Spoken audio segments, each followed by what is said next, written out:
Combien de vous serait tellement mieux si seulement ils pensaient un peu moins et louaient beaucoup plus? Restez avec nous dans Jouissez de votre vie.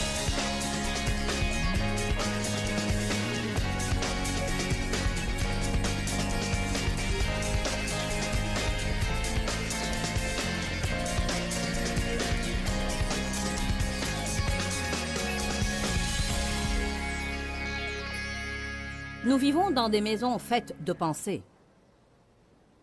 Et chacune de nos pensées est comme une brique qui aide à construire notre maison. Donc, si notre vie ne nous plaît pas, nous devons revoir nos pensées. Si vous voulez changer votre vie, vous devez changer vos pensées aussi. Dites avec moi, si je veux changer ma vie, je dois changer mes pensées. Vous ne pouvez pas réussir avec des pensées de raté. Vous ne pouvez pas prospérer avec des pensées de pauvreté. Vous ne pouvez pas vous attendre à être aimé par les gens si vous pensez tout le temps que les gens ne vous aiment pas. Combien de vous, parfois, se retrouvent à penser « Je suis sûr qu'ils ne m'aiment pas », sans en avoir la moindre preuve. Le diable vous dit « Il ne vous aime pas ». Et vous dites « Il ne m'aime pas ». Savez-vous ce qui arrive alors? Vous commencez à vous comporter d'une façon qui va les pousser à ne pas vous aimer. Voyez-vous, si nous pensons que les gens nous trouvent odieux, nous allons nous comporter d'une manière odieuse. Si nous avons l'impression que les gens vont nous repousser, nous allons sûrement faire quelque chose qui les poussera à nous repousser. Vous n'allez jamais dépasser le niveau de vos pensées. Si vos pensées ne vont pas s'élever, votre vie ne va pas s'élever. Nous devons penser à ce que nous pensons. La prochaine fois que vous vous sentirez déprimé ou triste, arrêtez et dites « À quoi je pensais ?» Vous verrez que vos pensées étaient tristes. Une chose qui va vite vous déprimer, c'est de penser à vous tout le temps. Aucune joie ne sera libérée dans votre vie à travers l'égoïsme, ni dans ma vie. Pour être heureux, arrêtez de penser à vous et pensez aux autres. Éphésiens 4 prouve l'idée que j'essaye d'expliquer. Le verset 22 dit « Dépouillez-vous de votre ancienne nature. Enlevez et jetez votre ancien moi non renouvelé, qui a caractérisé votre vie passée et qui va se corrompant au fil des convoitises des illusions trompeuses. » Si vous pouvez vous discipliner, ne lisez pas le verset 23. Lisez le verset 24. Ça va être un test. Mais essayez de patienter. Le verset 24 dit « Et revêtez la nouvelle nature, le moi régénéré, créé à l'image de Dieu, dans la justice et la sainteté de la vérité. » Alors le verset 22 dit « Dépouillez-vous du vieil homme ». Le verset 24 dit « Revêtez l'homme nouveau ». Le verset 22 dit « Arrêtez de faire toutes les mauvaises choses que vous faisiez ». Et le verset 24 dit « Et comportez-vous d'une façon vertueuse ». Nous pensons « Oui, je veux faire cela ». Mais quel est mon problème? La chose que je veux faire, je ne la fais pas, et celle que je ne veux pas faire, je finis par la faire. Je crois que pour aller d'une place à l'autre, souvent, nous devons avoir un pont. Nous devons avoir quelque chose qui nous fera traverser, ou un chemin à emprunter. J'aime dire que je suis un pasteur pragmatique. Je suis vraiment frustrée par les gens qui me disent ce que je dois faire sans me dire comment le faire. Je crois qu'il y a certainement un mode d'instruction pour vivre la vie chrétienne. Il y a certains principes que l'on doit respecter et certaines choses que l'on doit faire si nous voulons passer de l'endroit où l'on était à l'endroit où nous voulons aller. Donc maintenant, vous pouvez lire le verset 23.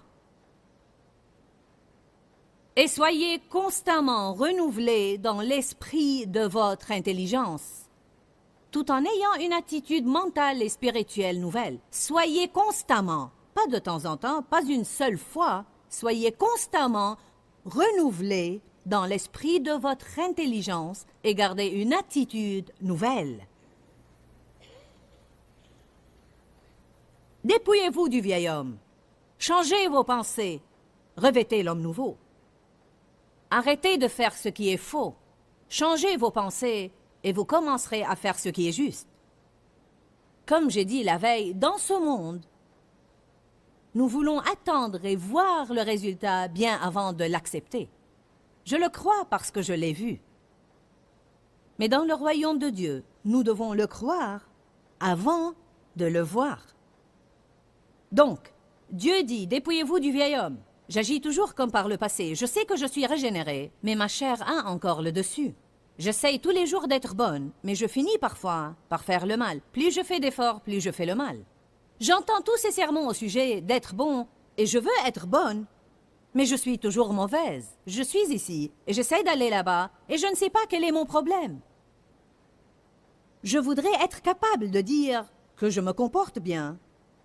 Mais comment aller là-bas? Savez-vous comment aller là-bas? Ici, et alors que vous êtes en train de faire le mal parfois, vous croyez en votre intérieur que vous êtes la justice de Dieu en Jésus-Christ, que vous n'êtes plus l'ancienne personne que vous étiez, mais que vous êtes une nouvelle créature. Vous avez la pensée de Jésus. Vous avez la force du Saint-Esprit demeurant en vous pour vous aider à changer. Et vous croyez, avant même de le voir, que chaque jour, vous êtes en train de changer graduellement de gloire en gloire. Nous avons dit la veille que quand une personne est régénérée, elle devient littéralement enceinte de tout ce que le Seigneur est et offre à ce croyant.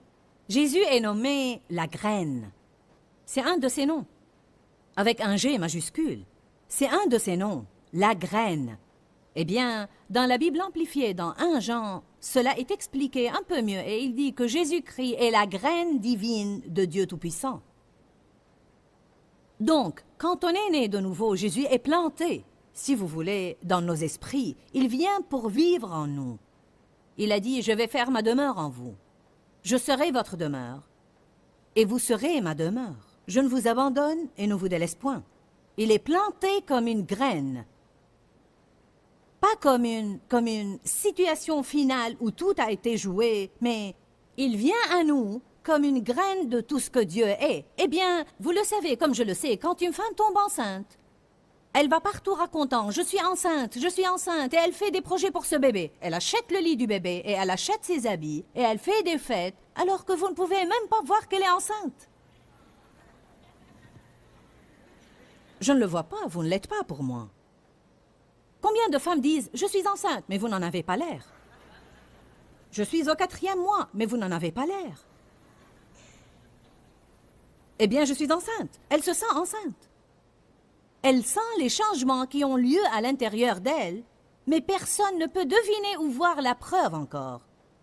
Alors il se peut qu'il ne le croit pas parce qu'il ne le voit pas, mais elle le sait parce qu'elle sent ce qui se passe à l'intérieur d'elle. Donc, en ce qui la concerne, elle est enceinte et elle fait des projets pour un bébé qui va bientôt arriver. Est-ce que vous comprenez ce que j'essaye de vous dire maintenant? Si vous voulez réussir, vous devez arrêter de faire des projets pour échouer. Si vous croyez que vous allez prospérer, arrêtez de paresser et de penser que vous êtes si pauvre tout le temps. Vous ne devez pas constamment dire aux gens « je n'ai pas les moyens, je n'ai pas les moyens, je n'ai pas les moyens ». Vous ne devez pas dire des choses comme « je n'aurai jamais rien ». Vous ne devez pas paresser et penser à ce que vous n'avez pas, et penser à ce que tous les autres ont, et penser comment vous n'avez jamais rien, et penser, et penser, et penser, et penser. Pour certains de nous, le problème numéro 1, c'est que nous pensons beaucoup trop. Combien de vous seraient tellement mieux si seulement ils pensaient un peu moins et louaient beaucoup plus? Oh non, en fait, nous voulons tout comprendre. Eh bien, j'ai un bulletin du ciel pour vous. La Bible dit que nous connaissons en partie. Et il va y avoir des tas de choses que vous allez vous résigner à ne pas connaître.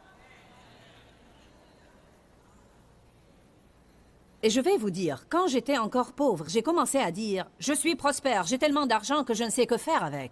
Je peux bénir tous ceux que je rencontre, je porte de beaux habits, je conduis une belle voiture, je vis dans une belle maison, je suis béni et tous ceux qui me rencontrent veulent me bénir. » Cela ne va rien vous coûter. Vous allez dépenser la même quantité d'énergie. certainement plus d'énergie pour dire une chose négative que pour dire une chose positive. Si vous dites des choses positives et pensez des pensées positives, vous allez vous sentir mieux. Beaucoup de gens pourraient dire « Et si je passe ma vie à penser à ces choses positives, à penser au bien, et puis je ne l'obtiens jamais ?» Au moins, vous allez vous sentir mieux. Au moins, vous aurez une meilleure attitude. Qui voit ce passage et comprend de quoi je parle? Comment passer du vieil homme au nouvel homme? Constamment, dites tous constamment. Dites-le encore. Dites-le encore. Vous savez, parfois nous devenons paresseux. Peut-être quelqu'un nous persuadera de le faire 1 ou 2 fois, mais tout le temps? Afin de gérer un ministère comme celui-ci, nous avons toujours à faire face à des problèmes. C'est beaucoup plus compliqué que cette chaire. Des problèmes de gens. Nous avons des gens qui nous aident, mais quand vous vous occupez de 450 personnes, plus les gens de ces réunions, pensez-vous que chaque lettre que je reçois est une lettre d'approbation? Oh non! Non, non. Croyez-le ou pas, il existe des personnes qui ne m'aiment pas. Amen. Il y a beaucoup de choses que vous devez affronter. Quand je rentre chez moi, je suis fatiguée, je ne veux m'occuper de rien. Je veux aller chez moi, me coucher sur mon canapé, me reposer, regarder par la fenêtre et jouer avec mes petits-fils. Je ne veux m'occuper de rien. Il y a quelques années, j'étais vraiment frustrée. J'étais fatiguée.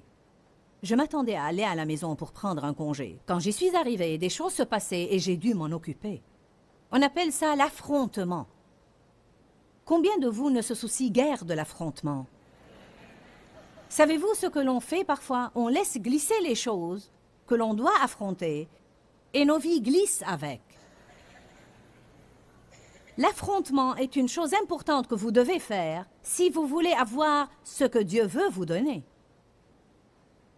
Vous devez affronter les problèmes et Dieu vous donnera la force de le faire. En fait, il dit, ne vous inquiétez pas de ce que vous aurez à dire. Ce que vous aurez à dire vous sera donné à l'heure même.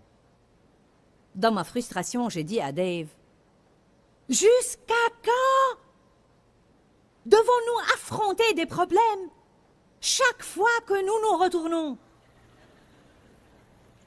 Il a dit pour toujours.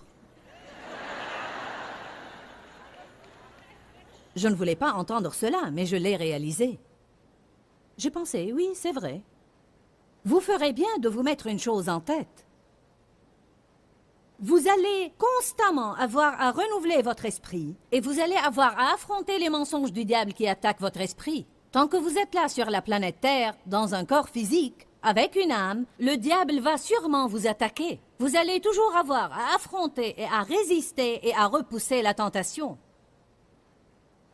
Il serait merveilleux que la tentation s'en aille, mais elle ne va pas le faire. Jésus n'a pas dit à ses disciples « Priez pour que la tentation s'en aille ». Il a dit « Priez afin que vous ne tombiez pas dans la tentation ». La tentation est là. On doit prier pour ne pas y succomber. Nous sommes plus forts que la tentation. Croyez-le ou pas, on est censé être plus habile que le diable. Nous avons la pensée de Jésus, lui, il ne l'a pas. Nous avons la sagesse de Dieu, lui, il ne l'a pas. Nous devons prendre position et commencer à agir comme les gens que Dieu veut que nous soyons. Il y a des gens qui viennent me voir et qui sont tout bouleversés. Et c'est ce qu'ils me disent. « Le diable vient de me mentir en face et je suis si bouleversée. Il me dit que je suis nulle, il me dit que je ne vais jamais rien avoir, il me dit que je vais perdre mon travail, il me dit que je vais perdre mon mariage. » Je lui dis « Attends. Tu me dis en fait que tu sais que le diable est en train de te mentir. »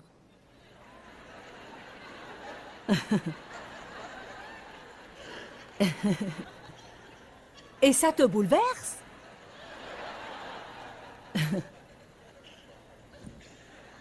Puis-je avoir un témoin ce matin ici? Je ne sais pas qui va nous aider. Si nous savons que c'est le diable et nous savons qu'il est menteur et nous voulons croire un menteur,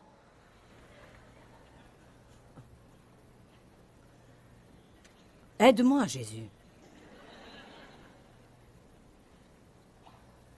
Aujourd'hui, nous allons parler de nettoyer nos pensées ou faire le ménage. Il est temps de redécorer quelques chambres dans cette maison qu'on a construite. Peut-être si vous êtes béni, vous allez seulement avoir 3 chambres à nettoyer et à redécorer. Peut-être vous devez démolir toute la maison et recommencer à zéro. Dans les 2 cas, nous devons nous débarrasser de ces pensées puantes. Je crois que nous avons différentes chambres à l'intérieur de nous où l'on peut aller pour penser à différentes choses. Alors, bien sûr, vous savez, la chambre du « et moi alors ?» et la chambre qui est au centre de la maison. Je suis sûre que c'est la plus grande chambre, la mieux décorée, et certainement celle où nous passons la plupart de notre temps. Mais nous allons nettoyer cette chambre un peu plus tard. D'abord, nous allons nettoyer la chambre du non-pardon. C'est la chambre où nous allons pour haïr les gens. C'est la chambre où nous nous vengeons. La chambre où l'on est plein d'amertume et de ressentiment. C'est la chambre où nous allons quand nous voulons penser à tout ce que les gens nous ont fait subir. Là, je vous demande, est-ce que c'est bon? N'est-ce pas une bonne façon de voir ça? Nous allons et nous nous mettons là, et nous pensons à ce qu'ils ont fait, et nous y pensons, puis quand nous sommes avec des amis, nous en parlons. Donc à la maison, nous y pensons, en public, nous en parlons, nous y pensons, en parlons, parlons, et vous vous demandez pourquoi ça ne va pas?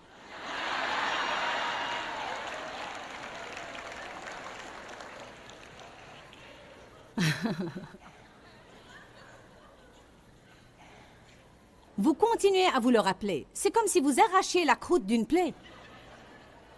Vous venez à l'église et vous priez « Oh Dieu, guéris-moi, guéris-moi. Oh oui, oui, pasteur, oui, je veux pardonner à mes ennemis. Oui, Dieu, je pardonne. Je choisis le pardon. Je choisis le pardon. » Vous vous mettez à genoux, vous versez de chaudes larmes, vous rentrez chez vous et vous y pensez, vous en parlez, vous y pensez, vous en parlez. Vous y pensez, vous en parlez, vous y pensez, vous en parlez. Et juste quand Dieu commence à guérir cette plaie que vous avez eue quand quelqu'un vous a fait du mal, et quand vous commencez à avoir une jolie petite croûte dessus, quand vous y pensez, c'est comme si vous arrachiez cette croûte. Alors vous commencez à saigner de nouveau. Certains d'entre vous sont en train de saigner à cause d'une chose que quelqu'un vous a fait il y a 10 ans, et il est en train de s'amuser sans se soucier de votre colère. Et puis on dit « j'ai la pensée de Jésus ».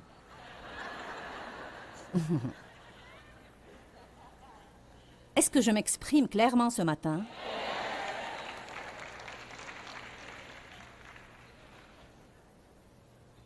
Allez à Hébreux 10 ou Hébreux 11. C'est un très, très bon passage et un très important passage. Il nous dit pourquoi les gens ne peuvent jamais s'éloigner des anciennes choses.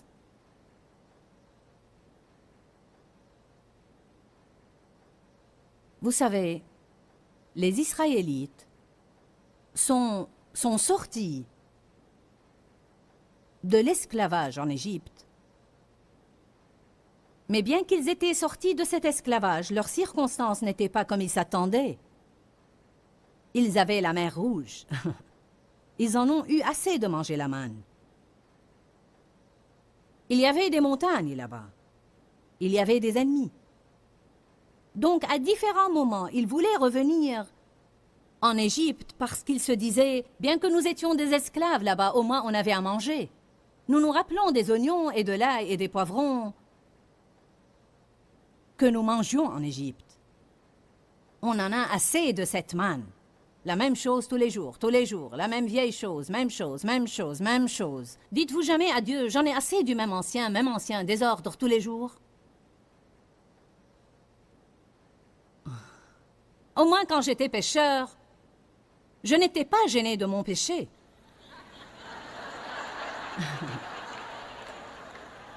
Maintenant que je suis devenu chrétien, je ne peux même pas pécher et avoir la paix. L'avez-vous jamais remarqué? Dans quel désordre nous nous trouvons quand nous sortons de l'esclavage sans avoir encore atteint la terre promise et nous sommes coincés dans le désert où nous essayons de purifier nos âmes? Vous sentez comme si vous menez une double vie. Vous ne voulez pas être mauvais, mais vous finissez par l'être. Vous ne voulez pas vous mettre en colère, mais vous le faites quand même. Avant, vous faisiez cela, mais vous ne vous en souciez pas. Maintenant, ça vous embête. Vous ne voulez pas retourner à l'endroit d'où vous êtes sorti, mais vous ne savez pas comment arriver là où vous voulez aller. Donc, c'est très facile parfois de penser « C'est trop dur, je vais juste revenir là où j'étais. » Je vais juste revenir. À moins, à ce moment-là, si je suis contrariée, je peux juste prendre un somnifère. Ou aller m'enivrer ou n'importe quoi. Si je suis furieuse contre quelqu'un, je peux me disputer avec lui. Oh, mais non, maintenant je suis censée aimer mes ennemis.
Maintenant, je suis censée les bénir.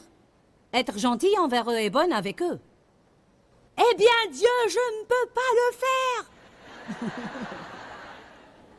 C'est trop dur, c'est trop dur, c'est trop dur. C'est une autre chose que l'on pense et l'on dit et qui nous attire des tas d'ennuis. Vous devez penser différemment. Vous devez penser, je peux faire tout ce que je dois faire parce que l'Esprit du Dieu vivant vit à l'intérieur de moi. Et si Dieu me demande de le faire, alors je peux le faire.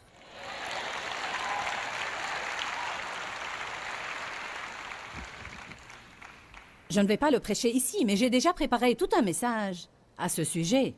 Je peux faire tout ce que je dois faire. Vous vous préparez à l'échec quand vous vous mettez à penser « C'est trop dur, Dieu, c'est vraiment trop dur. C'est vraiment dur, Dieu, je ne peux pas le faire, c'est trop dur. Tu demandes vraiment trop, Dieu, je ne peux pas le faire. » Parfois, Dieu s'occupe de quelque chose en nous et nous disons « Oh non, Dieu, tout sauf ça. » « Oh Dieu, je ne suis pas prêt pour ça. » Si vous l'êtes, sinon Dieu ne vous en aurait pas parlé. Le Seigneur ne va pas venir vous parler d'une chose et vous encourager à ne pas faire une chose ou à faire une chose que vous n'êtes pas prêt à faire. Peut-être que vous ne vous sentez pas prêt, peut-être que vous ne voulez pas être prêt. Mais Dieu dit, maintenant est le temps de vaincre cet ennemi. Deutéronome 7 dit, « Quand je vous livre vos ennemis entre vos mains, vous devez les exterminer complètement. » Vous ne pouvez pas le faire avant que Dieu ne vous les livre.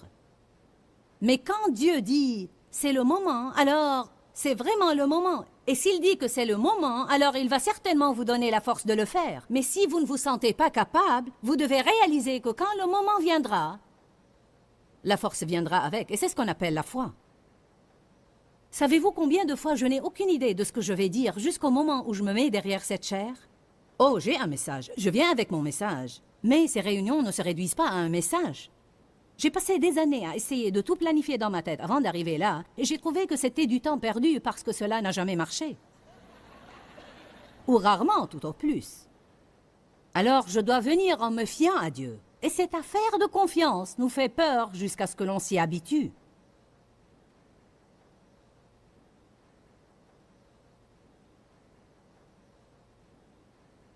N'allez pas vouloir...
vous étiez seulement parce que c'est dur. Vous ferez mieux de vous rappeler combien c'était dur là-bas.